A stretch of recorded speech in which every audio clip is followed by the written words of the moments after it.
The following program contains adult language, poor taste in jokes, racial slurs, political slurs, slants, and all sorts of things that if you are sensitive and have a delicate constitution, you should probably go watch Teletubbies.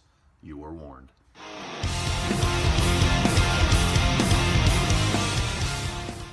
Hey there folks, Blackhawk here.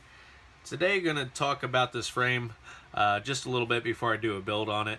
Have not ordered the parts yet, still kind of coming up with what I want to do with it. But I do want to talk about the frame. It is a really cool frame. This is the Moka BERSERKer. In a high we call it the Berserker, but no, this is a really neat frame. It is a switchable. You can change around the arm position on it, so you can do all top mount like I have them here. You can do all bottom mount, make it look more like a standard quad. You can, obviously you'd have the right plates wherever, but you can have staggered, like a stair step, do the motors upside down on the back, do the headhunter, the old JJrotogeek design.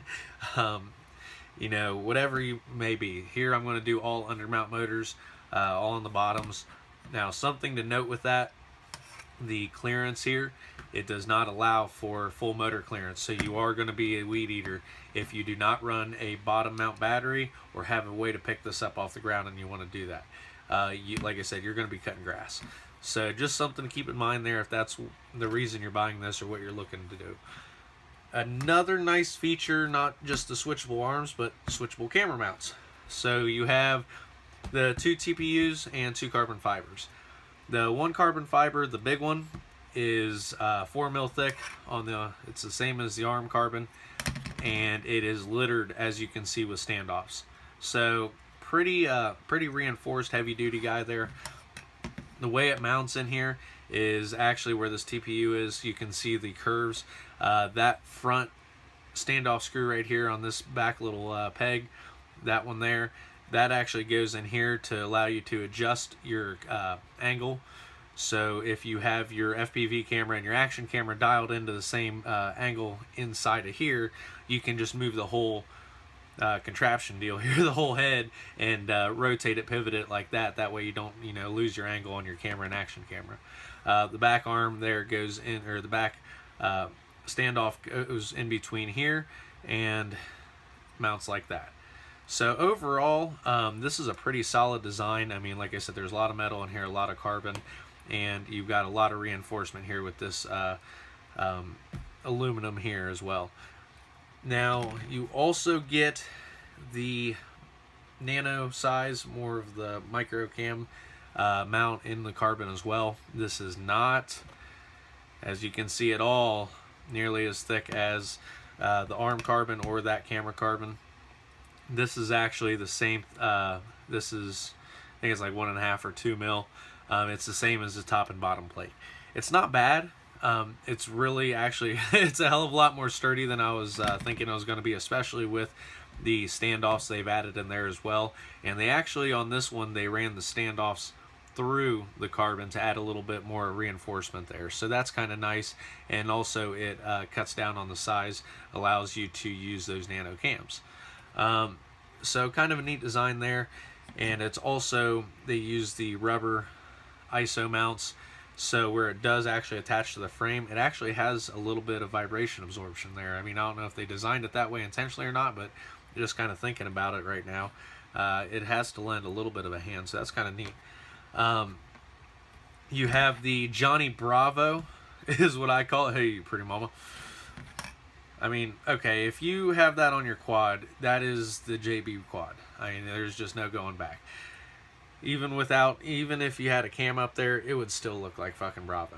So I couldn't rock that. That's not my style. So I went with the bull nose, nice low profile.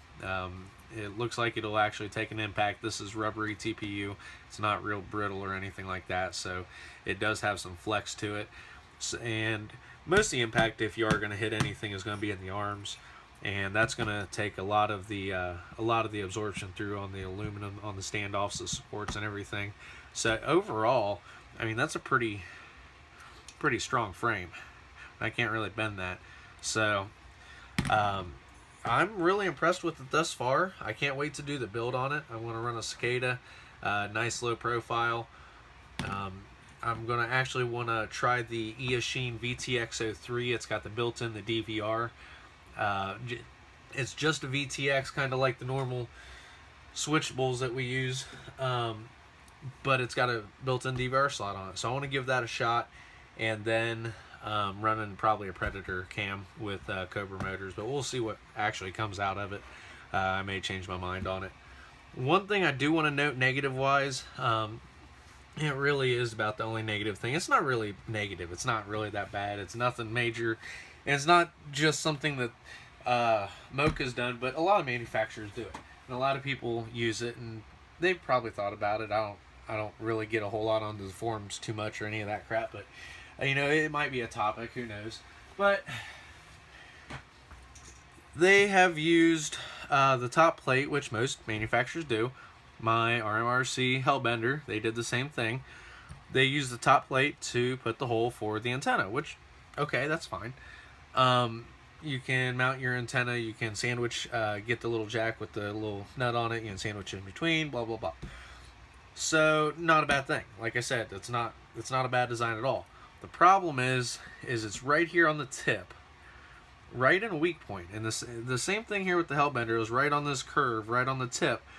The very first flight that I took this out and crashed, well, I crashed the first flight, of course, when I had it, moved it, because I'm not that good of a pilot. But the very first flight out, I crashed it and literally broke that back little bit of carbon fiber. It was hanging off. I was able to put it back up and glue it kind of back into place. And as you can see, I have reattached my VTX, my transmitter antenna there. But they have done the same thing here on the back, which it's the same mil thickness. It might be obviously different quality carbon fiber, but same mil thickness. They have put the same hole for your antenna. So don't crash, I guess. My solution to it, which is what I did on the Hellbender, and I really don't care. It really does not bother me that much, guys. It's not that big of a gripe. I just want to mention it for anybody that wants to put their camera or their VTX antenna there. Just be forewarned. But I'm just going to run mine right out the back like that. No biggie. There's a couple nice little slots here I can run a zip tie through, and yeah, it'll secure that bad boy right in place. And look at the placement on that too. You'll be able to flip that thing upside down if you want to change channels, do whatever you need to do. It'll be nice, easy access. Heck, that's what she said.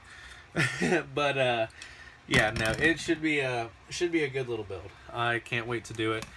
And it, you know, for the price for this frame, especially with all the different options, camera mount options, arm options, all that stuff.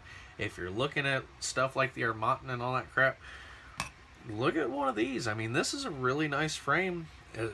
Right in that same ballpark price range, and with a myriad of different setup styles. So just something to think about, guys. Like I said, I'll make another video once I do the actual build on it and all that crap. But thanks, guys, for watching. Hope you enjoyed. And Moka BERSERKER, Moka BERSERKER, hell yeah, check it out. Later, guys.